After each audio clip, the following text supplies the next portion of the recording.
السلام عليكم ورحمة الله وبركاته. الحمد لله رب العالمين والصلاة والسلام على سيد المرسلين وعلى آله وأصحابه أجمعين، أما بعد. قال الله تعالى في القرآن المجيد: أعوذ بالله من الشيطان الرجيم، بسم الله الرحمن الرحيم.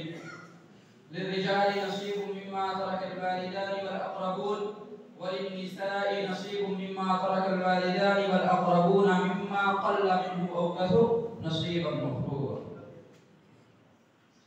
صدر مجلس، حکم صاحبان، مشفق و مکرم، اساتذہ کرام اور محترم ساتھی،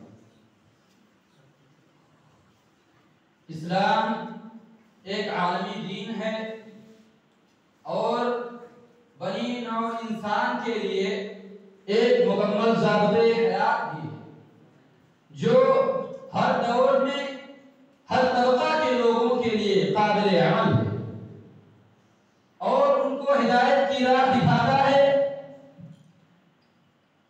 ہر معاملے میں، چاہے کوئی چھوٹا ہو یا بڑا،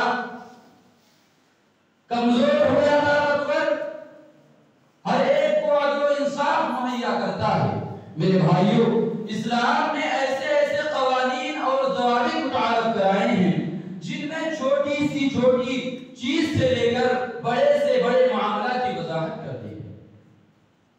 میرے بھائیوں، انہی حقوق میں سے ایک حقوق وراثت ہے جس کو اللہ رب العالمین نے اپنے کلام کے اندر وضاحت کے ساتھ بیان کر دیا ہے۔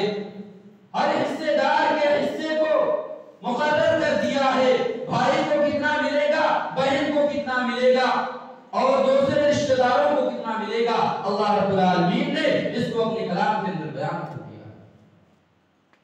میرے بھائیوں، اسلام کے اندر جو یہ تقسیم ہے، اسلام سے قبل ایسا نہیں تھا۔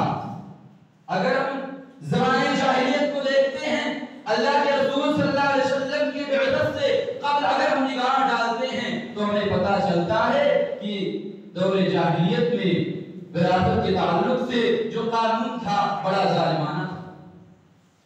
زمانے جاہلیت میں جو طاقتور مرد ہوتے تھے وہی پورا حصہ وصف کر جاتے تھے، عورتوں اور بچوں کو حصہ نہیں ملتا تھا۔ میرے بھائیوں، یہی قانون نافذ تھا اسلام کے شروعاتی دور میں، لیکن جب حضرت سعد بن ربیع رضی اللہ تعالی عنہ غزوہ احد میں شہید کیے گئے تو ان کے بھائی نے ان کے پورے مال کو لے لیا، تو ان کی بیوی ان کی دو بچیوں کے ساتھ بارگاہ رسالت میں آئی اور عرض کیا کہ اے اللہ کے رسول، آپ کے پیارے ساتھی سعد بن ربیع غزوہ احد میں شہید ہو گئے ہیں اور ان کے بھائی نے ان کے پورے مال پر قبضہ کر لیا ہے، ان بچیوں کو ان کا حق نہیں دیا ہے۔ میرے بھائیوں، اس موقع پر آیت میراث کا نزول ہے۔ اگر ہم آیت میراث کے شان نزول کو دیکھیں، اس کے پس منظر کو دیکھیں تو ہمیں پتہ چلے گا کہ آیت میراث دراصل عورتوں کو ان کا حق دلانے کے لیے نازل ہوئی ہے، کیونکہ مظلوم اور محروم تو یہ عورتیں تھیں، مرد تو اپنا حصہ لے لیا کرتے تھے۔ میرے بھائیوں، میراث یہ اللہ رب العالمین کی وصیت ہے۔ اللہ رب العالمین نے ارشاد فرمایا: یوصیکم اللہ فی اولادکم، اللہ رب العالمین تمہیں تمہارے اولاد کے سلسلے میں وصیت کرتا ہے۔ ایک مقام پر فرمایا وصیۃ من اللہ، اللہ کی وصیت ہے۔ ایک جگہ فرمایا فریضۃ من اللہ، اللہ کا فریضہ ہے۔ میرے بھائیوں، ہمارے اوپر بھی لازم ہے کہ ہم اللہ کی اس وصیت کو پورا کریں، اللہ کے اس فریضے کو پورا کریں۔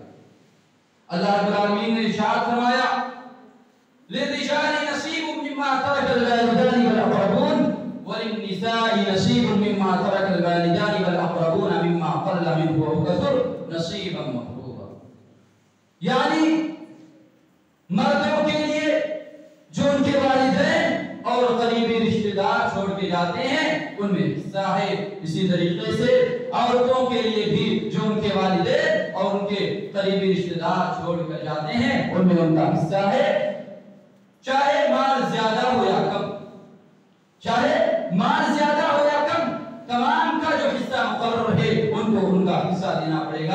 نصیبا مفروضا، یہ اللہ رب العالمین کا فرض کیا ہوا ہے، کسی اور کا فرض کیا ہوا نہیں۔ میرے بھائیوں، اسلام نے جو وراثت کا نظام بنایا ہے ہم اس کے اندر تبدیلی بھی نہیں کر سکتے ہیں۔ اللہ رب العالمین کا ارشاد ہے آباؤکم وابناؤکم لا تدرون ایہم اقرب لکم نفعا، تمہارے باپ اور تمہاری اولاد تمہیں نہیں معلوم کہ ان میں تمہارے لیے نفع بخش زیادہ نفع بخش کون ہے۔ میرے بھائیوں، مگر افسوس ہے آج کے مسلمانوں پر اور خاص طور سے اس ملک ہندوستان کے مسلمانوں پر کہ آج ہم نے اللہ کے اس قانون کو تبدیل نہیں بلکہ کلی طور پر ہم نے ختم کر دیا ہے۔ آج ہم اسلام کا جو وراثت کا نظام ہے آج ہم اس پر عمل بھی نہیں کرتے۔ آج صرف بھائی پورا مال ہڑپ کر جاتے ہیں، بہنوں کو جب وراثت تقسیم کرنے لگتے ہیں پوچھتے ہیں۔ میرے بھائیوں، اگر ہم نے اپنی بہنوں کا حصہ کھا لیا قیامت کے دن ہمارا حشر بہت برا ہونے والا ہے۔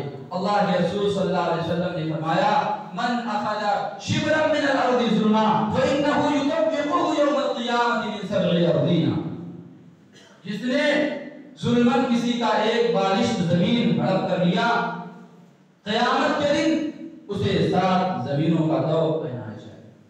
میرے بھائیوں، آج ہم بڑی بے حیائی کے ساتھ یہ کہتے ہیں کہ میری بہن نے معاف کر دیا۔ میرے بھائیوں، کوئی اپنا مال، کوئی اپنا حصہ معاف نہیں کرتا ہے۔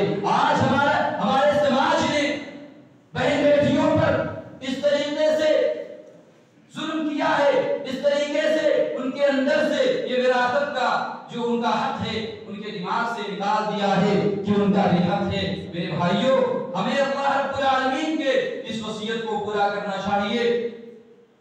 جو لوگ اس وصیت کو پورا نہیں کرتے ہیں، اللہ رب العالمین نے فرمایا وَمَن يَعْصِ اللَّهَ وَرَسُولَهُ وَيَتَعَدَّ حُدُودَهُ يُدْخِلْهُ نَارًا خَالِدًا فِيهَا، جو اللہ اور اس کے رسول کی نافرمانی کرتے ہیں اور اس کے بنائے ہوئے حدود کو فلاکتے ہیں، اللہ رب العالمین ایسے لوگوں کو جہنم میں داخل کرے گا جس میں وہ ہمیشہ ہمیش رہیں گے۔ اب آخر میں اللہ رب العالمین سے دعا ہے کہ ہمیں وراثت جیسے حساس موضوع پر بحث کرنے اور اس پر عمل کرنے کی توفیق دے، آمین۔ وآخر دعوانا الحمدللہ رب العالمین، السلام علیکم ورحمۃ اللہ وبرکاتہ۔